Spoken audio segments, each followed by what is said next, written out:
we can say now that the basic sensing elements are like this. We have a there, either first order, second order or zeroth order system.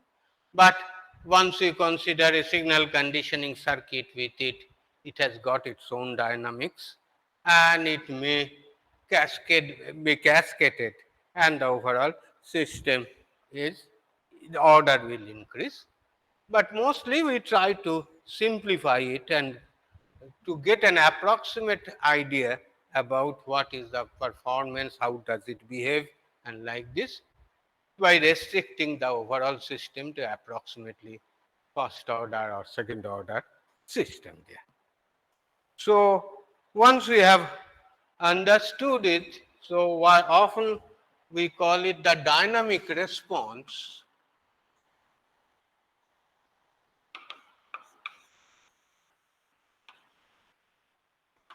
of the system, or like this there. So which we have already studied in our network class, and I think it must be in control system class also. So what's the basically the response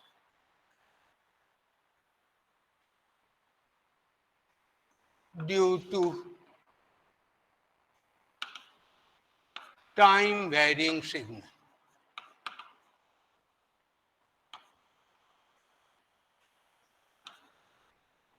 And that can be, it could be an impulse response,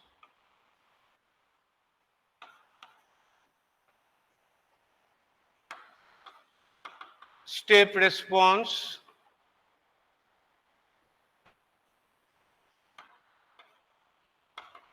ramp response,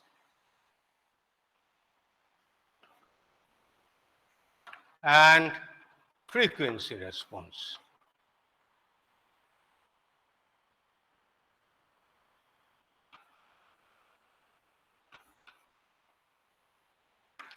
So these are the normal test signals we give it, and we try to express in terms of the time response, step response, impulse response, step response, frequency response, etc.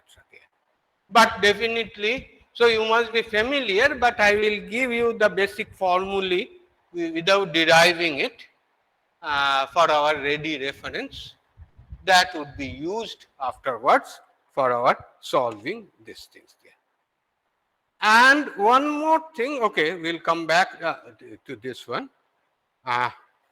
So what we can say, the step input of a first order system, step response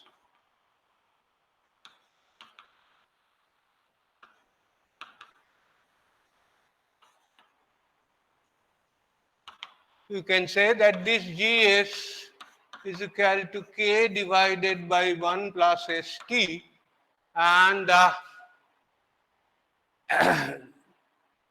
Xis, in this case I am just putting it is equal to 1 by S. So X0s is equal to 1 by S into K divided by 1 plus S tau. And for that one, we have the expressions for the time response of a first order system. X0t is equal to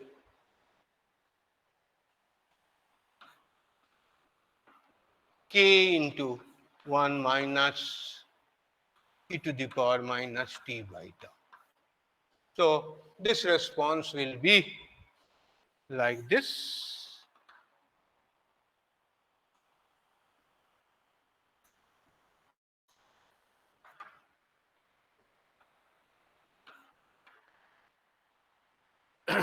So it is the steady state value. Maybe the xi is your this one, which is a constant value like this. So first of all, for these specifications, we often express it in terms of the time tau. What is the tau? Is the time constant, and the time constant is the value time for which it reaches the 63% of the final value there. or often we express it in terms of responses like this. Okay, maybe the 5%, within the 5% of the final value, the time also we just go for it and do that. Similarly, a step response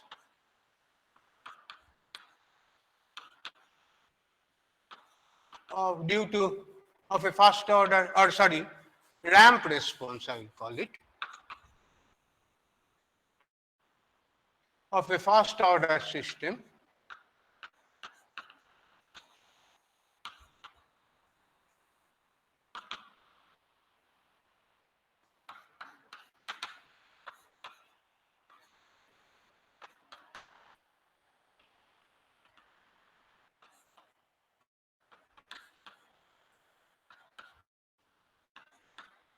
So suppose this is the input, xit is equal to m into t, m is the slope, we will find that the output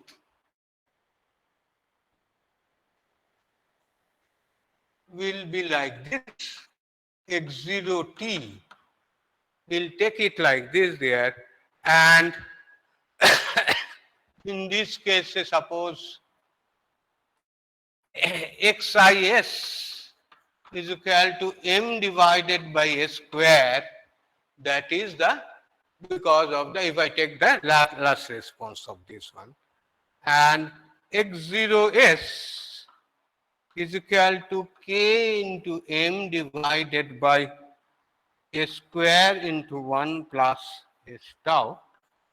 This we can simplify to write it k into m into 1 by s square minus of tau by s plus of tau by uh, s plus 1 by tau. And this one, from this one we can say that taking the inverse response is x0 t is equal to k into m into 1 minus t minus tau plus of e to the power minus t by tau. So in this case what we can say is that there would be, after this transient time decays down, that e to the power minus t by tau is equal to 0, the x0 t will also be a step output there, but there would be some time lag between this one, that is decided by the time constant.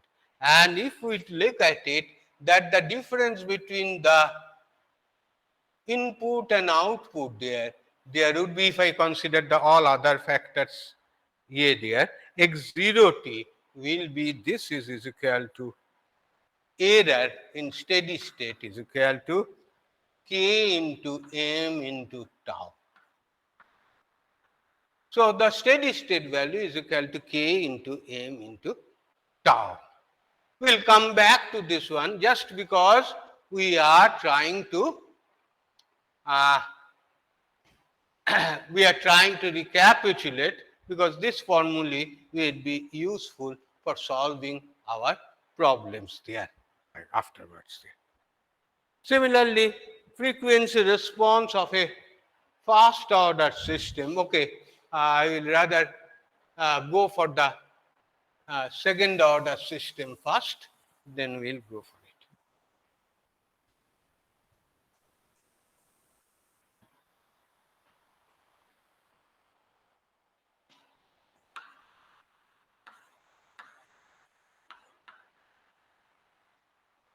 We know the second order system, often the output by input, we express it in this form, a square plus twice zeta omega n s plus of omega n square. That is the thing, we just express it in this form there. And we know that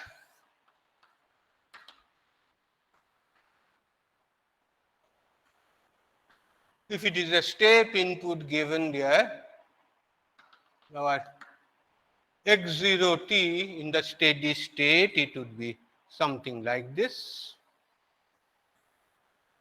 Of course, I am considering it to be the stable system, and we know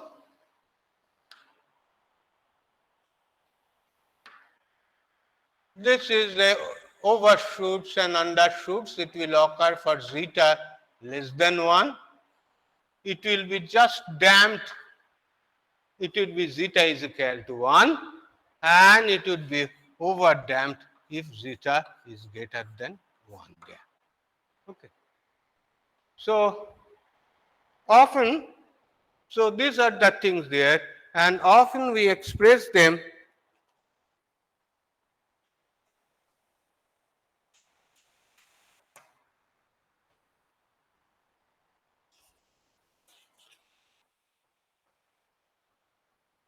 specifications, we can express them that this is your peak overshoot and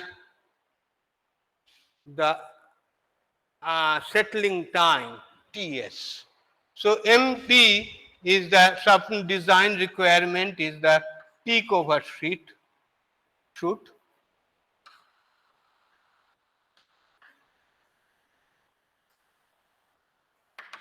and often if it is within the range of plus minus 2%, plus minus 2% of the final value, we call it the time for which is called Ts. Ts is equal to settling time.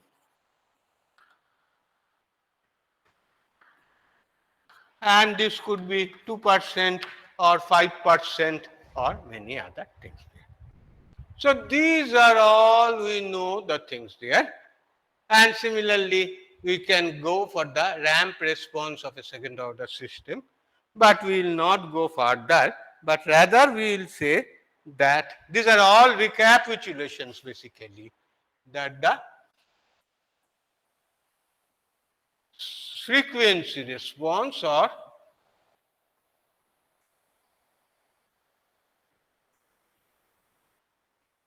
sinusoidal response.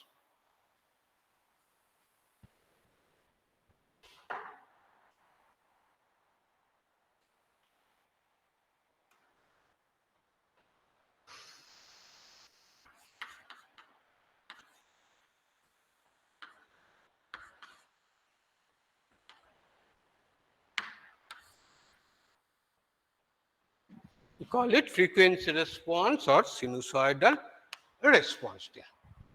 So for these things, remember, so here it is, this is your system. This is the input xit is equal to ai sine omega t, and this is your output x0t. And obviously this is a linear system. This we have a transfer function. I am just putting it like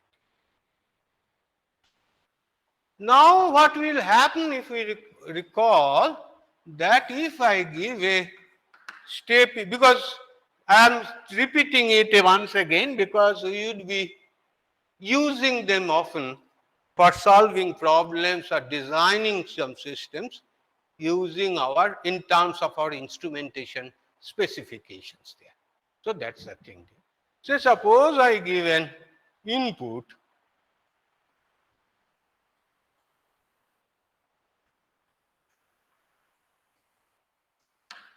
sinusoidal input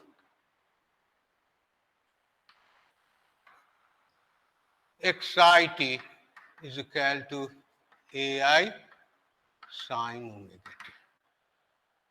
Okay, if I give it like this there, if I look for the, try to find out what is the output and try to plot it on this one, we will find that initially, because you know any response has got a transient part as well as a steady state part. So initially x0t will also be starting from the same zero value here, but there would be some transient parts like this, and after transients dies down there, you will find that the output is becoming sinusoidal slowly, and so the output in the steady state, the x0t output after some transients, it will be a slowly it will become a sinusoidal itself. That means it will follow the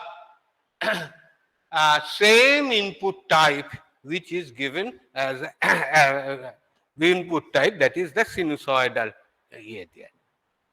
So what we can say, in the steady state,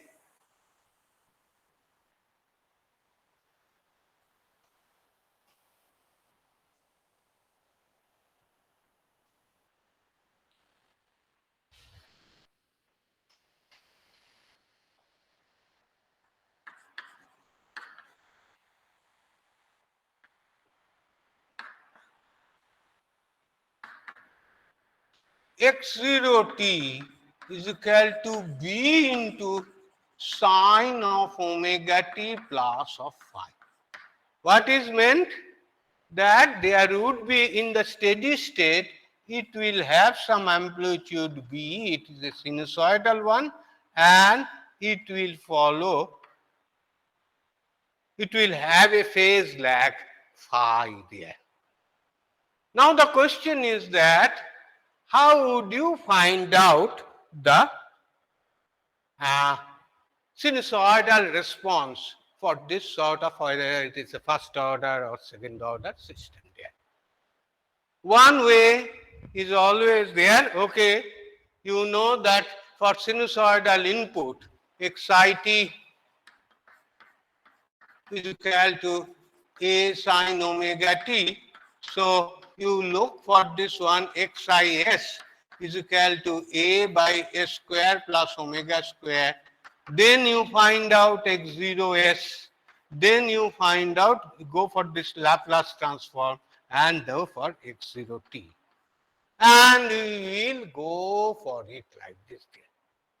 But I will say, you may do it, but 90% cases will land up in some making some mistakes in this one.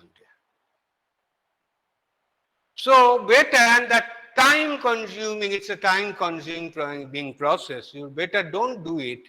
Rather, you take an example, that take a shortcut path, that is a which we call it a sinusoidal transfer function.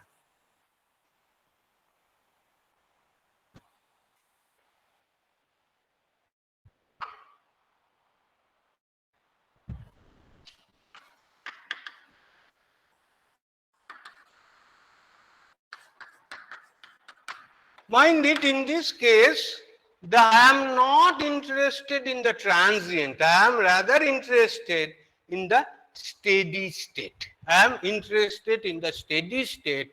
How much? So we have seen in the steady state. So in the steady state, that x0t is equal to b sine omega t plus phi. So what are unknown is that you have a b and you have phi. These are the things we are unknown. So suppose system transfer function is Gs, then it is basically, what is the sinusoidal transfer function means? Is equal to Gs, and you put S is equal to J omega. So what is the finally the sinusoidal output? That means that if we want to find out x0 t, we know that only two unknowns are there, and that is equal to b and phi, and we have mod g of j omega, angle of g of j omega. This one we can express it with this one. So what is there is that b by a, if both of them at sinusoidal one, is given by mod g of j omega, and the angle of phi is given by angle of g j omega. So this proof is there in many control system books, particularly Ogata and like this. Please go through it. So what it says is that if it is a stable system, we don't, for finding out this one, we don't need any other Laplace transform, Laplace inverse or like this, but simply find out GS, take the magnitude, take the angle, and from that one you find out what is the magnitude of the sinusoidal one, the output, as well amplitude of the output, as well as what is the phase angle there. So these are all in steady state. So often we require in steady state only. So that's what we do it by the while going for the filters and networks and etc. You must have done it, but still I found many of our students are doing mistake that if we ask them to find out something, they will start from the beginning and land up in problem. So this is what we have, it is sinusoidal transfer function, and often for a second order or a first order system, what we can say is equal to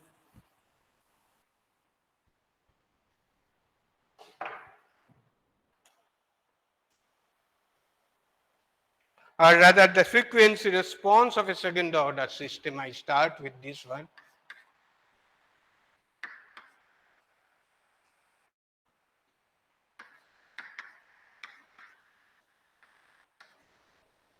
Mind it, one more thing is that all the transfer functions we have considered, they are primarily of low pass nature, because our physical systems or physical instrumentation, they follow the low pass characteristics. So if it is a frequency response of this one, what we can say is that the mod of g j omega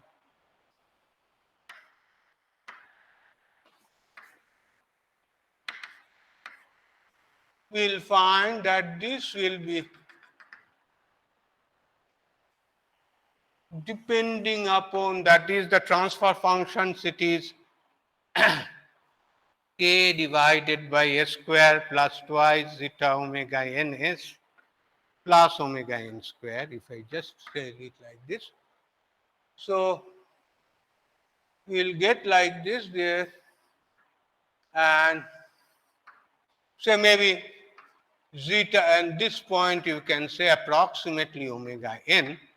Here it is, zeta is approximately say 0.1, this is zeta is equal to 0.5, and this is the thing, zeta is equal to 0.707.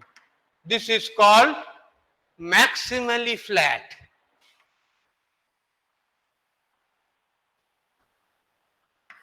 If you come to the case of Butterworth filter or like this, you will find it's a second order system which is maximally flat. The characteristics are like this, and that is zeta is equal to 0.707, and this is zeta maybe is equal to 2.0 or like this there. So this is the phase angle, a magnitude property, and the phase angle, if we vary with omega, we will find that it will start with 0, this will go for 90 degree, minus 90 degree, and land up into finally minus 180 degree. And this also, if we go that if zeta increases, it will take the shape of these things there. Okay. So, with all the things there, we would be giving you today itself. I will uh, send you some problems, tutorial problems. Try to solve them and submit it by Thursday. The modus operandi I will let you know by today. Mostly they are about from the first problem, first tutorial sheet, which I had already given already. Some of the problems I have solved it, some more I have to be done. But for the next set of problem, the tutorial 2, which I will be sending here there, try as many as possible. And if you can have some problem, different problems are given. If you have some problem, you can tell me, I can solve them or I can give you some hint here. But before I conclude today, I will give one example for this one, that for this one, the dynamic characteristics of a therm of a instrumentation system.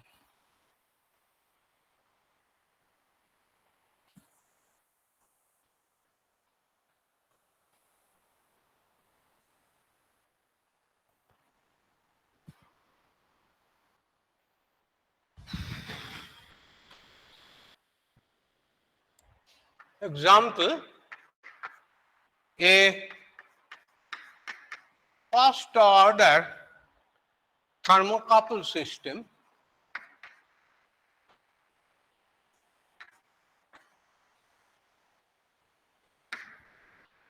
has a time constant of 10 seconds. The system is used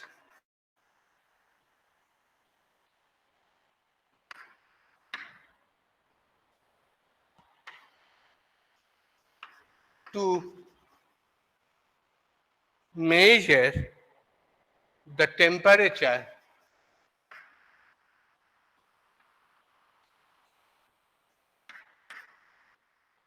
of a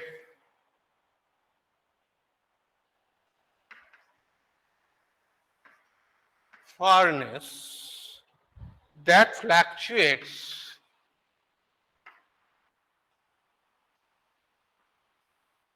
sinusoidally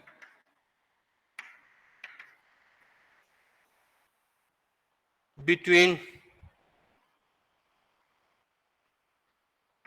640 degrees Celsius and 600 degrees Celsius with a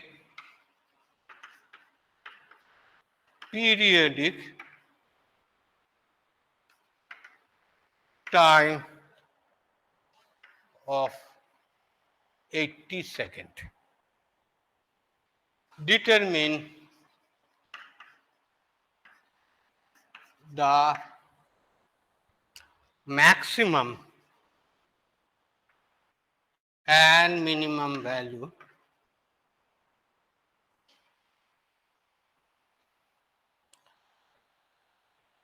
of the temperature indicated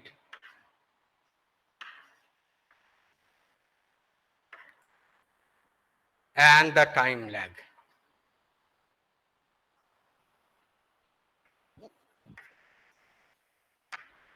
So a first order thermocouple system has a time constant of 10 seconds. The system is used to measure the temperature of a furnace that fluctuates sinusoidally between 640 degrees Celsius and 600 degrees Celsius with a periodic time of 80 seconds. Determine the maximum and minimum value of the temperature indicated and the time lag.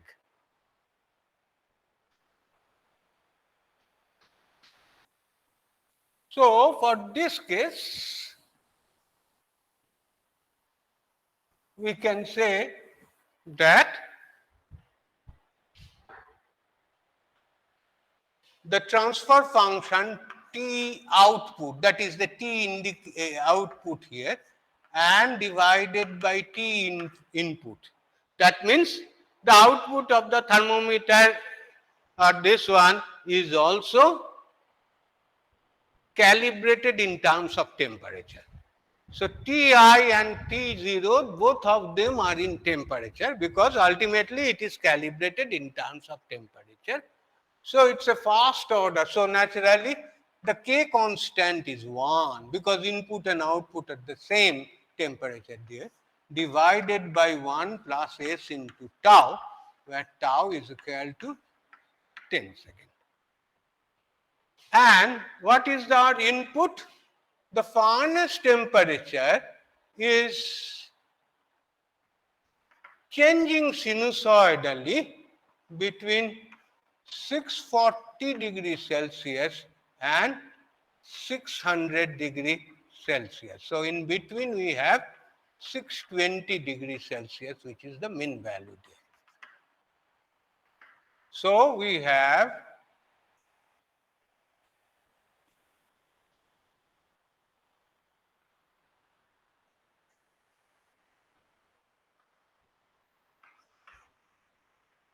the 80 second is the time, the time period of this one, and this is the thing there.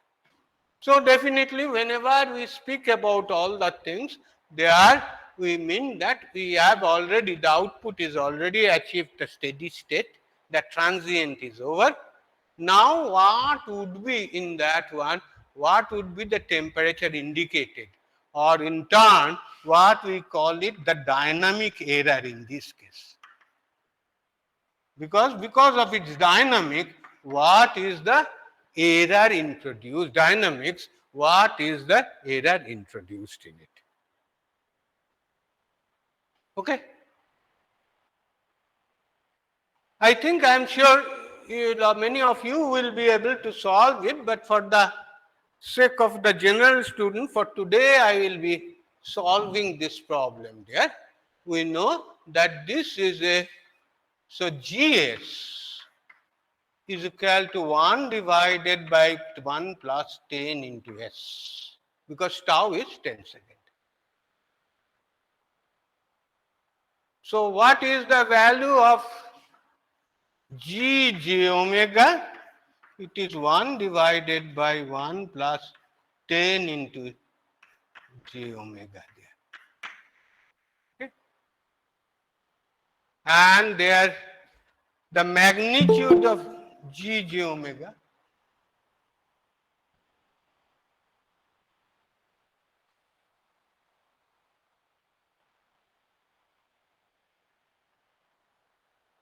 J omega is equal to 1 divided by 1 plus 100 into omega square, and the phase angle phi is the angle J omega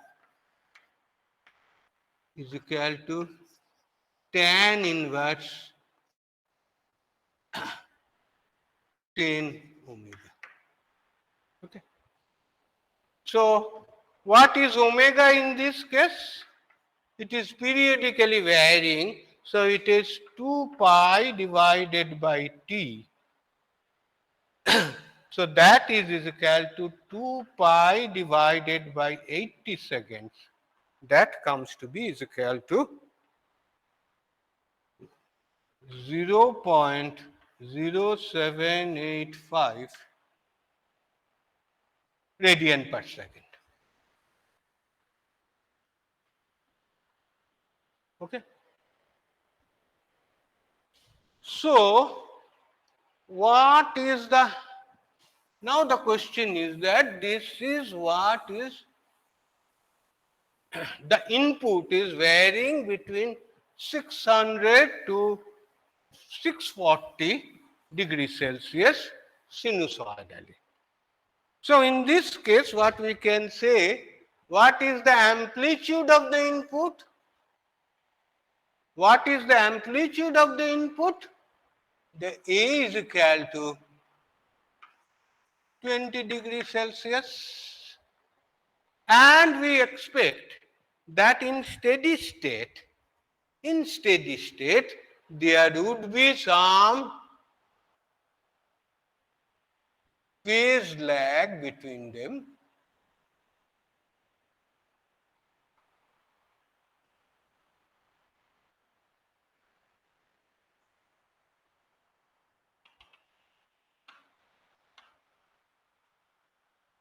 and this amplitude is equal to B, while the first case the amplitude is A there.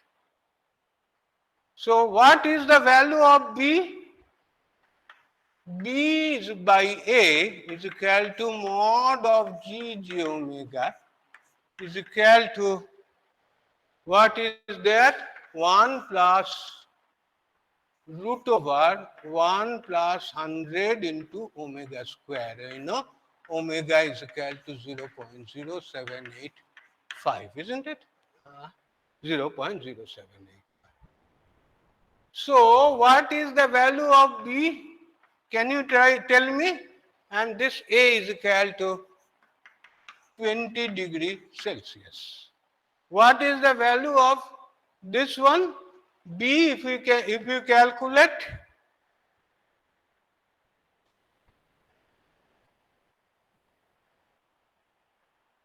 this will be actually 0.786, the B of this one.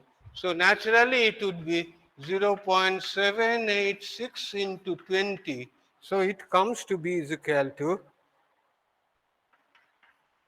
15.73 degrees Celsius. So this amplitude is that it is 15.73 degrees. So the temperature indicated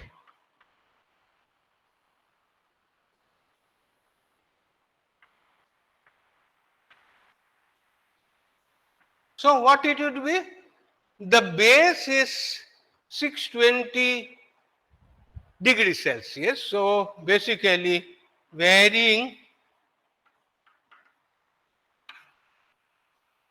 between that is 620 plus of 15.73 degrees Celsius and 620 minus of 15.73 degree Celsius. It is basically 635.7,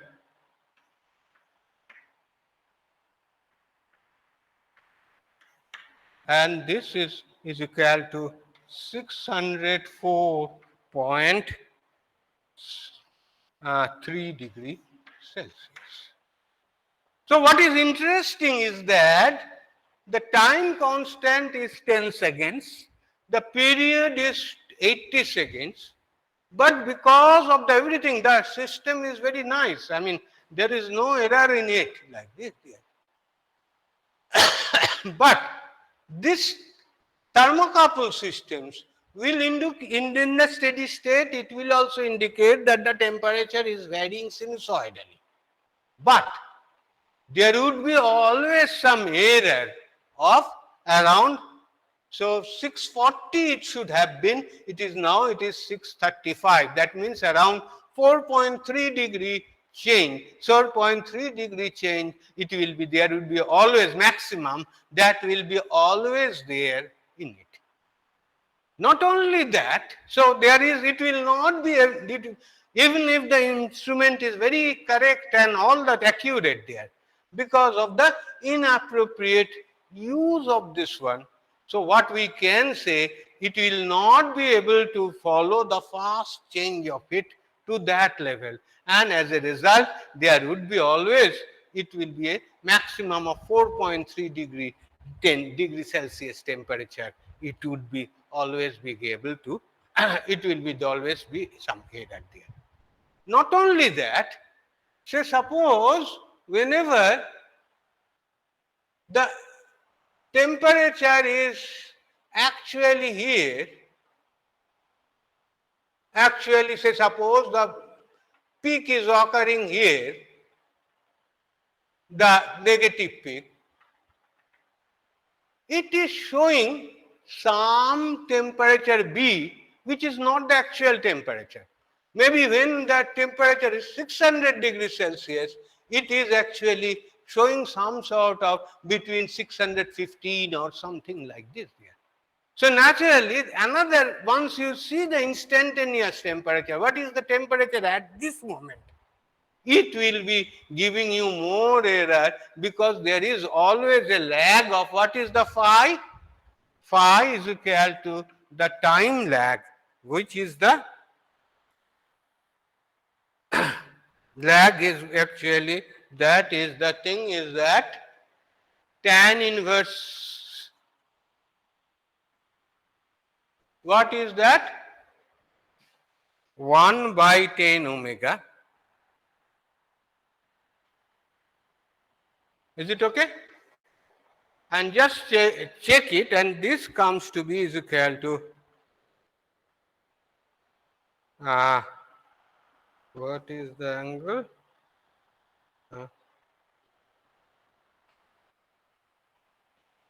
Phi you can find out, and the phi is, I have not done it. What is the value of phi? Can you tell me? So minus 38.146 degrees. Is equal to, okay, in terms of degree, but okay, I just put it in this way. So phi is equal to, okay, but why tan inverse 1 by 10 omega? It should be tan inverse. So minus of tan inverse 10 omega. Minus of tan inverse. And what is that value? So minus 38.146 degree. So tan inverse omega tau, it is minus of 8.146. 146. Okay, degree. And what is the time lag? What is the time lag? Time lag means basically this 38.14 divided by, sorry, this degree. So naturally divided by 180 into 80. Is it? So this should be, that means that this angle, if I express it, because, sorry, 180, it should not be 180, it should be 360. Just check it, huh? So this is coming to be 8.5 seconds. So time lag you can find out because this phi is nothing but this is a, this phi is not, we can express it in terms of omega tau and omega n tau there. So, but important thing is that I just wanted to emphasize the inference of this one is that it is not being able to show the exact temperature, and there is always some, it will always indicate the less variation because of the inertia of the thermal system. And not only that, if it is showing maximum at certain times, say at certain time there, but mind it, that maximum temperature has occurred 8.5 seconds before that.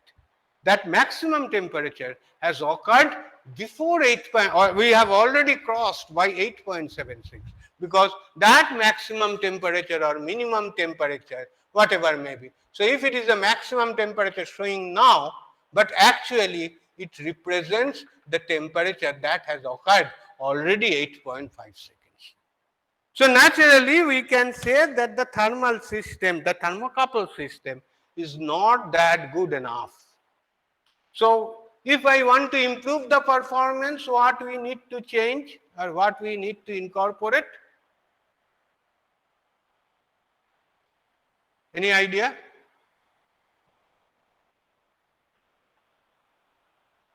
Any idea? what we can say, you have a better thermocouple. Instead of 10 seconds, you have it on 1 second time constant. You will find that this will be much faster, and naturally it would be able to reproduce the results in a much better manner. Much better manner. Okay? So, any questions up to this?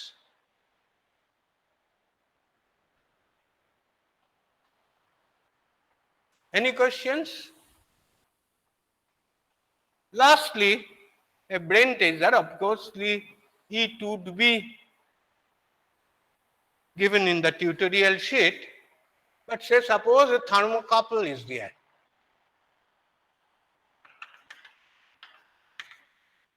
Its transfer function is k divided by 1 plus tau s.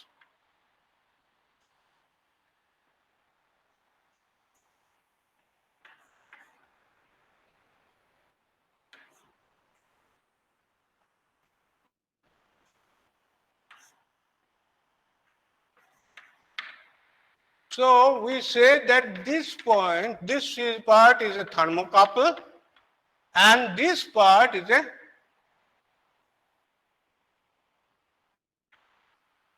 compensating circuit. Okay, they are connected in cascade there. They suppose this is R1, this is R2, this is C there. They are connected in. My claim is that by proper choice of R1, R2 and C, I can make the thermocouple systems faster. By proper, if I know the time constant of the thermocouple properly, and by proper choice of R1, R2 and C, I can make because we have seen if the thermocouple measurement system is sluggish, say suppose, then it will give you error. So sometimes you cannot change the thermocouple.